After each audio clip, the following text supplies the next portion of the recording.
Sri Sharda Devi and her Divine Play, Chapter 4, page 53.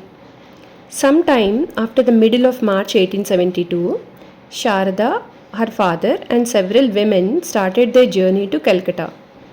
During those days, the long roads through the fields were frequented by robbers, so people always travelled in groups. Most people walked except for the wealthy, who used palanquins. It was a strenuous journey of 64 miles that crossed 5 rivers: the Amodar, Dwarakeshwar, Mundeshwari, Damodar, and Ganges. Travelers passed through the panoramic scenery of vast paddy fields and beautiful lotus ponds. Sometimes they rested under the shade of peepal and banyan trees along the road, and at night in a roadside inn. Sharada and her companions walked happily for 2 or 3 days. But then Sharada's legs and feet began to hurt. She had never undertaken such a long journey. And she was barefoot. Her feet swelled with blisters and bruises. Moreover, life in a malaria-stricken village had not given her robust health. Sharada had a terrible attack of malaria on the way, and she developed a high fever. Ramachandra was very worried. He took shelter in a wayside inn with his daughter. After covering Sharada with a chadar so that she would not shiver with chills and fever, he went to collect food and water. Sharada was terribly distressed that she had fallen ill. That night, however, she had a beautiful, wonderful vision that greatly reassured her. She later recalled, "I was lying almost unconscious with fever, without any sense of decorum. Just then, I saw a girl come and sit down beside me. She was black in complexion. I had never seen such beauty before. She began passing her hand over my head and body. It was so soft and cool that the burning sensation of my body began to subside. I asked, 'Where do you come from?' She replied, 'I come from Dakshineshwar.' Amazed, I said, 'From Dakshineshwar?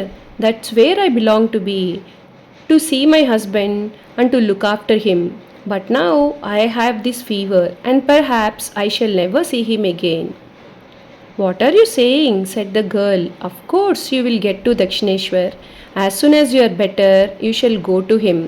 I have been taking care of him there for your sake.' I said, 'How good you are. Tell me, are you one of our relatives?' 'I'm your sister,' she told me. I said, 'Ha, so that's why you have come to me.' I then fell asleep. Many years later, Sharada told the same story with more detail. 'Once when I was young, I was travelling to Dakshineshwar. On the way, I was seized with high fever. I was lying unconscious when I saw a girl with a very black complexion and feet covered with dust enter my room and sit by my bedside. She began to stroke my head. Noticing that the girl's feet were covered with dust, I asked, 'Mother, didn't anyone give you water to wash your feet?' She replied, 'No, mother, I shall be leaving right now. I have come to see you. Why do you fear you will get well?' From the next day, I gradually recovered. The next morning, Ramachandra found that his daughter's fever had subsided. He thought it would be better to continue on slowly rather than to stay in the inn. Encouraged by her vision, Sharada eagerly agreed. Luckily, after walking a short distance, they found a palanquin for her. Her fever returned, but it was not as severe as on the previous day, so she said nothing about it. They arrived at Baidyabhati and then took a boat to Dakshineshwar. Sarada, her father, and the other women reached the temple garden at 9 o'clock that evening.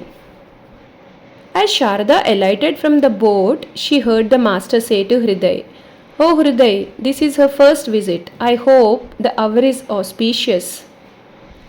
The master's first words, laden with tenderness, were to encourage Sharada to go straight to his room. Her companions waited outside. As soon as the master saw Sharada, he said, "So you have come, very good, I am very happy." He then told someone, "Spread a mat for her on the floor." She and her father sat on the mat. When the master heard that she was ill, he expressed his concern.